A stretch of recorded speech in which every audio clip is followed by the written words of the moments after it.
Greetings, my good bitches. The name's Francis, QueenCokeFrancis. I'm an editor, comedy writer, drag artist, and I'm here because AI is going to take my day job. But first, a major announcement. As I said in my last video, I spend way too much time playing video games when I should be making videos instead. So as any good, attention-seeking gay millennial should, I will be starting a Twitch stream in the coming weeks. Meaning, you'll get to watch me get visibly frustrated and simp for all my favorite characters in real time. This is something I've wanted to do for a long time now, and I already feel like I'm super late to the party on this, but blame my lack of an attention span for taking this long to finally figure out how OBS works. But that's not all. Getting serious for a moment. As you probably already know, the world isn't exactly very chill right now. Let me rephrase that. There are actual crimes against humanity being committed across the world right now. There are people suffering immeasurably, and they need any sort of help that they can get right now. And unfortunately, there's only so much I can do from North Hollywood. Meaning, every donation I receive during my game streams will be directly donated to the Palestinian Children's Relief Fund. I'll probably do streams for other charities later on, but for now and the foreseeable future, this is who really needs our help the most right now. I might also do casual chats if enough people are interested, but all of my game streams will be for charity. Obviously, there's no obligation to donate if you're not able to. I know we're all broke as shit right now. I know I am. I just got accepted into the YouTube Partner Program, and I am happy as hell about it, and I am eternally grateful to all of you who helped make this happen. But I figured if I'm actually gonna get paid to play dress up and roast conservatives or whatever on the internet, I should at least try to give back to society in some meaningful way. There's still a lot of stuff I have to do and work out, and I still have to make a schedule and everything, and I'm kind of overwhelmed if I'm being perfectly honest, but I will be posting updates here in the community tab as well as all my other social medias. Oh god, I feel old saying that. My handle on Twitch is QueenCokeFrancis, just like everywhere else. Anyway, back to our regularly scheduled programming. The story of Charlie and the Chocolate Factory is one that's had lasting impressions on children throughout generations. It's a magical, really dark story written by a raging anti-Semite who, to be fair, still had a very smart way of writing for kids. You've probably already seen the internet refer to it as Saw for Children, which is pretty factually accurate. After the book came out in 1964, the first film starring the incredible Gene Wilder was released in 1971, the Tim Burton version came out in 2005, and now we have the prequel film Wonka starring Timothy Chalamet, which came out just a few months ago. I'm honestly still exhausted after making that Final Fantasy video, so today we'll be talking about something that's short, simple, and has genuinely been making me lose my goddamn mind. I'm talking about, as you've probably already heard, Willy's Chocolate Experience, a supposed immersive experience that would take families on a magical, whimsical tour throughout the Wonka extended universe. And nothing could have prepared me, or anybody for that matter, for the absolute horror show that resulted. If Charlie and the Chocolate Factory is Saw for children, then Willy's Chocolate Experience is Fire Festival for children. And as the title of this video suggests, this is what happens when we let AI plan kids events. But before we suffer and laugh together, if you are a fan of watching a very tired drag queen talk about nerd shit forever, I ask that you please take a group of children on a tour throughout your majestic factory. After you systematically take them down one by one and only one remains, instead of giving him your precious factory, go ahead and just unzip your pants and dick slap those like and subscribe buttons as hard as you can. Special thanks to Vox, The Independent, Rolling Stone, and The Hollywood Reporter as sources. So this event was put on by a London-based production company called House of Illuminati, which definitely has no negative connotations attached to it and sounds very legit. By the way, I'm not referring to the actual conspiracy conspiratorial organization, the Illuminati, as the negative connotations. I'm referring to the YouTuber who is outed as being literally every villain from Persona 5. But HOI advertised the hell out of this event with colorful, flashy images that would lead one to believe that they were going to get the authentico Wonka experience. Tickets were £35, about the equivalent of $45 US. For reference, I used to be able to get into Knott's Berry Farm for that money. Jesus Christ, I'm old. Now, it's important to note that this event wasn't officially affiliated with the Doll Estate or the Wonka Extended Universe or Warner Brothers or whatever. But hey, nothing inherently wrong with that, right? Maybe a passionate team of artists just wanted to spread the magic that is, as I said, Saw for children. And with the recent release of Wonka in theaters, it probably seemed like a good idea to capitalize off of it. Again, they advertised all over social media with these flashy, colorful illustrations, and people bought up tickets fast. But a lot of internet users noted something a little off about these posters. Things that are actually super apparent if you look at any of them for more than 5 seconds. We all know it's getting harder and harder to distinguish AI from real life nowadays. But if you're ever not sure and there's one surefire way to tell, always look at the hands. Notice anything? It couldn't possibly be that Mr. Wonka's hand looks like the lamb shank at a Passover Seder. What? What in the shitting hell is going on here? But hey, that's just one promotional picture. What about all these other beautiful illustrations? The attention to detail here is extraordinary. What, you mean you don't remember all the oozing candy canes from the movies? And these little signs, they're clearly meant to guide you to, What in the shitting hell is going on here? Or this one. Looks like there were gonna be some cute little critters too. Like these bunnies and, boy.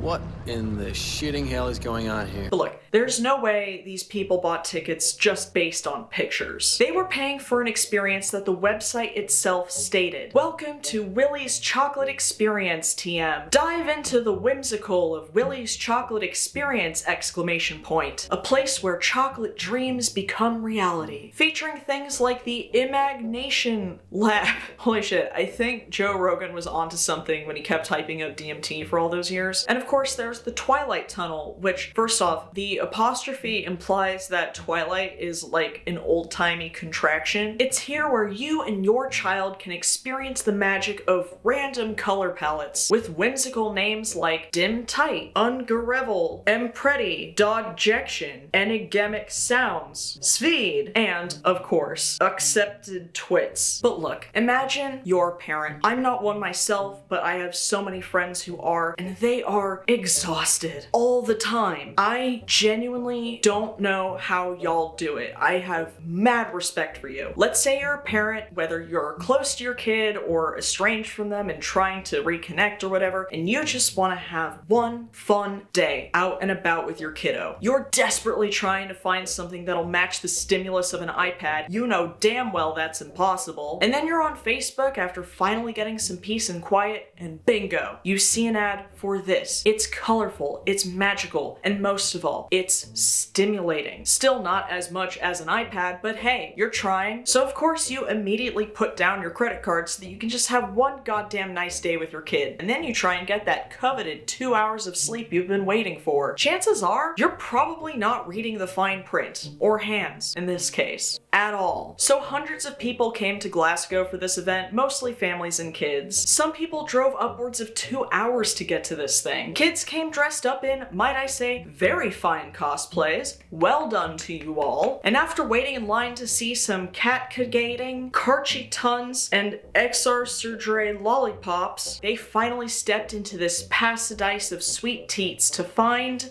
one of the grimmest things I've ever seen in my life. I can't tell if this vague fog here is intentional or if it's just the manifestation of depression that comes only from being a Scottish child existing in a frightening liminal space. Especially in this hallway with the half-inflated bounce house, you cannot convince me that this wasn't part of the back rooms. We did it, boys. We finally made Krabby Land a real thing.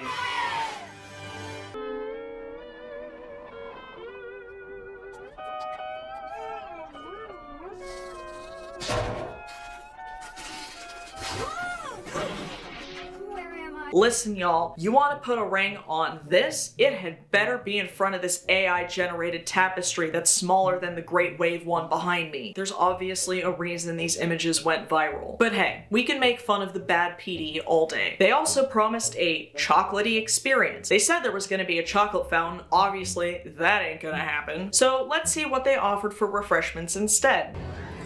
Ah yes, jelly beans. The food that kept Ronald Reagan alive for 93 years too long. 2 jelly beans each. 2 jelly beans for each child and a Dixie cup of lemonade. Like, they straight up could have just thrown handfuls of Hershey's Kisses at these kids' faces and it would have been a more chocolatey experience. Also, shout out to this fierce bitch in particular whose picture went viral as she stood in front of an actual meth lab. But hey, we still haven't even gotten to the entertainment aspect of this. Maybe there are some really good performances by talented young actors who took a chance on this little passion project. According to an interview with The Independent, stand-up comedian Paul Connell was hired as one of the 3 gentlemen to play the titular character. He revealed that not only was he hired the night before, he was sent a script that was, quote, 15 pages of AI-generated gibberish of me just monologuing these mad things. The bit that got me was where I had to say, there is a man,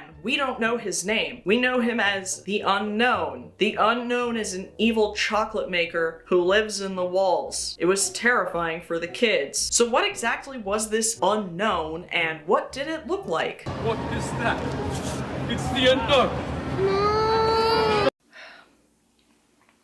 What in the shitting hell is going on here? I wrote for a horror website for 5 years. I help curate their horror film festival every year. I co-host the awards ceremony for it every year. I've seen some wild shit over the years. This is genuinely one of the most unnerving things I've ever seen in my career and life. Apparently AI is too stupid to distinguish between Willy Wonka, the Mad Hatter, and the Babadook. Anyway, according to the script, the Wonka actor was supposed to suck the unknown out of the walls with a vacuum cleaner, which on its own is bananas. But apparently the event didn't even supply him with a vacuum, so he just had to improvise. My favorite quote by him by far though is, I didn't know where I ended and Wonka began. Oh, and the word contract was misspelled on his contract. And so Mr. Connell, along with the Oompa Loompas, quit on the spot as the event descended into pure chaos, with kids crying and an angry mob ensuing. And best of all, they called the fucking cops! Now look, I know we're all very quick with our knee-jerk reactions when it comes to white people calling the cops over seemingly trivial things, but once again, put yourself in these people's shoes. If I was there, either by myself or with kids, I don't think I would have called the cops at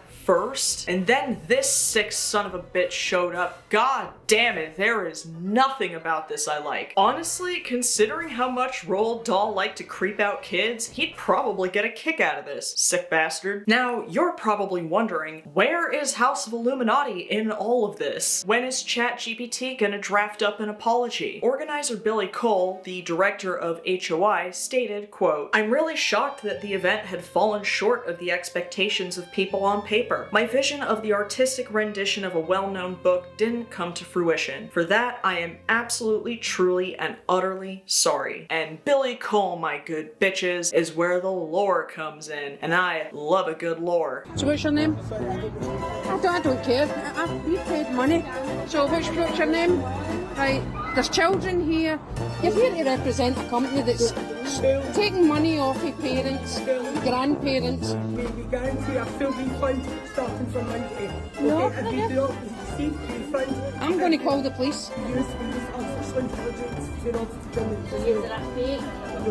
Use it a fake. That's why you do it. That's why you do it. So it turns out this was far from old Billy Boy's first rodeo when it comes to scams or abusing AI. First off, God, I love people in the UK. They're calling him Willy Wanker in Facebook groups right now. He's essentially just another snake oil salesman whose claim titles is like a business guru or life coach or whatever, you've heard it all, claiming to have held titles at now defunct organizations, and supposedly co-directing a Glasgow food bank, which, you guessed it, is now defunct. And even though he's deleted his LinkedIn and YouTube page, the House of Illuminati website is still up. Homie somehow still hasn't figured out that it's his chronic abuse of AI that landed him in this situation. Or he does know that, but he simply isn't willing to part with it. And why should he? After all, it helped him publish 16 books on Amazon. Yes, he currently has 16 books on Amazon, all released in the summer of 2023, most of them published on the same day. Not only are the books themselves ChatGPT generated, but so are the synopses, cover text, and his own author bio. Homie couldn't even be bothered to write his own fucking bio. And it was so obvious that even a GPT-0 analysis noticed it and called him out on it. I repeat, another AI bot saw what ChatGPT wrote for him and was like, dude, not cool. Oh, but it gets better. It only gets better. You're probably wondering what these books are about, especially the ones called Selling Innocence and Operation Inoculation. The latter is, quote, a conspiratorial journey into vaccination truth, where, quote, the carefully constructed facade of the vaccination campaign begins to crumble. Tim Ballard is shaking in his little boots, honey. Also, can we please talk about the incredible irony of a man warning people about conspiracy theories who also runs a business called the House of Illuminati? I was highly doubtful that any of the attendees would actually receive refunds, but apparently some of them have, so hopefully that continues. If so, it'll be one of the very few instances where scam victims actually receive some kind of assistance. And that's actually the aspect of this that I thought about the most, and the main reason I wanted to make a video about this. If I was gonna make a video about AI, this script would never be done and this story would already be old news. In fact, it probably already is by the time this video comes out. And I could go on and on about how AI is gonna replace me and everybody else, and we'll all be living in the world of near automata and machines are gonna take over and imitate human behavior. But if there's one thing I've taken away from this story, it's that AI is actually pretty stupid. And look, it's easy to call the people who bought tickets to this stupid. It's easy to say you couldn't tell just by looking at the site, or AI is already a thing, you should have known about it. But here are the problems with that. One, most of these people are exhausted parents. And two, people get scammed all the time. Smart people, dumb people, tech savvy people, old people, young people, you name it. If you haven't seen it yet, I highly recommend you watch the new Last Week Tonight episode about pig butchering scams. It gives a lot of context as to how and why people get scammed, and hopefully it will help people empathize with those who do. Full disclosure, I got scammed about a year and a half ago out of a lot more than $45. Like, a lot more. It was terrifying. It was humiliating, and I was ashamed to show my face at work the next day. It was truly one of the worst days of my entire life. It's taken me this long to even talk about it publicly. So what did I do? After crying relentlessly for hours and binge watching Ouran High School Host Club to cope, I educated myself. I started watching channels like Scammer Payback, and I learned everything there is to know about these kinds of scams and how to avoid them in the future. The people who got scammed at this event all went home feeling like absolute shit. Not just that they lost money, but that they disappointed and potentially traumatized their kids. But I bet they won't make this mistake again, or at the very least, they'll pay more attention to what is or isn't AI generated. And the more people hear about this story, the more they will be educated to look out for this kind of stuff in the future. AI technology is here to stay, and it's not gonna go away. And it's not the technology itself that's inherently bad, it's the way that it's used. On one hand, it saved lives by detecting cancers that normally wouldn't have been seen by the human eye. On the other hand, it might cost everyone's jobs working in the film and TV industry. It's also being used to identify drone targets and make arrests and profile people who have gone to protests. I can't imagine what it must be like to be a kid growing up in the world of AI. Then again, older generations said that about my generation when the internet was invented. Now, AI is only going to get smarter smarter, just as scammers are always going to get smarter. But can we at least appreciate the fact that here, right now, in this case, boy is AI fucking dumb. And in a weird, messed up way, this story actually kinda gives me hope, because it's more than just AI can't write a George Carlin special or write a good Wonka experience. Yes, the former is actually a thing. They're just further examples of why AI will never really be able to connect with humans and will be rejected because of it. And it's so important that we do reject it where it counts. Anyway, I know a bunch of people have already been talking about this. I'm not special in that regard. I just have not been able to stop thinking about it all week. At first I was kinda worried about that, but then I remembered how many different videos from different creators I watched about the whole Illuminati scandal. The YouTuber, not the lizards. Besides, who else has made a video about this with hair this fabulous? Even more fabulous than my hair though? The winning comment from the last video. Justin Reschke3642 says, Chocobos. The answer to the question posited by this video is Chocobos.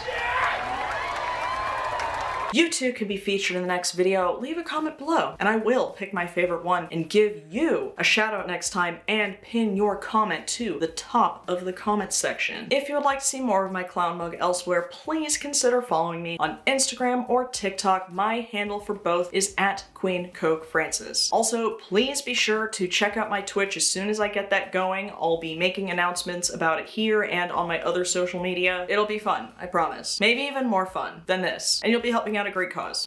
Just come, okay? If you enjoyed this video and you haven't done this already, please take a group of children on a tour throughout your majestic factory. After you systematically take them down one by one and only one remains, instead of giving him your precious factory, go ahead and just unzip your pants and dick slap those like and subscribe buttons as hard as you can. And of course, as always, until next time,